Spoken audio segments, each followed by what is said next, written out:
Inside the Stables, episode 3 is a bit of a demonstration of some shoeing with our farrier, Aled Davies.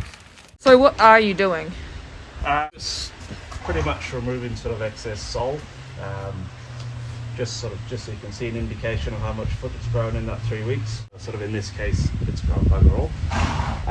So all we do is take the shoe off, get the foot nice and flat and level, make sure there's nothing. Like sometimes they get a bit of bruising in the inside heel, and then just reshape a new aluminium shoe and get it sort of fitted up and nailed on.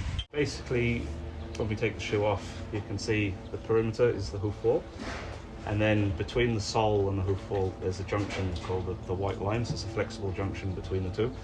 So as we fit the shoe, we're aiming to line up these nail holes along the white line, and there's a fine line between. If the shoe's too full for the foot, you end up splitting the walls, and if the shoe's slightly too tight, you end up just pressing the nail on the sensitive structures, which can cause sort of lameness. But some horses don't have the best thickness in the walls, so in them sort of instances we can't get a nail in and keep the horse sound. We can directly glue the shoe on, and that sort of gives the hoof a bit of time to grow and get a bit of strength back in, so we can re-nail the foot.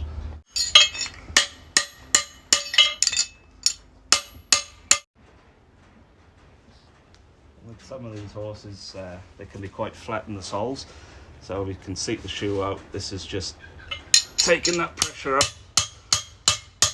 bottom of the shoe, so when it's nailed up against the foot, there's going to be nothing pressing up against the sole there when the foot lands and loads, and the foot expands and the sole drops. So if the shoe's too close to the sole, it can sort of cause some lameness. A race plate is just an aluminium shoe, so it's a lighter shoe. So when they first come in, we generally start off with just a light steel shoe. Usually the first prep, we just put 2 front shoes on. The reason we do that is they usually have a short prep, just to sort of get familiarised with their routine to becoming a racehorse. First up with just front shoes, and then when their work sort of increases, we look at getting all 4 shoes on. So as far as when do we put the plates on, so they're usually probably up to around the trial, when they start trialling. We'll look at putting plates on, and horses are only permitted to race in aluminium plates. They're not allowed to race in steel. So our aim with shoeing these feet is to prevent the toes going too long. That's why we shoe every 3 to 4 weeks.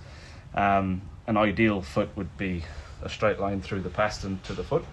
Methods we can use if the toe is too long and we can't use a toe clip, we can remove the clip and set the shoe back under the leg, back under the foot, and it will just sort of take a bit of strain off the back half of the foot, and allow that sort of foot to function properly without sort of overloading the heels. So a flat foot, they tend to take a lot of strain through the heels, and so our job is to try and keep them as sound and as right as possible throughout the prep.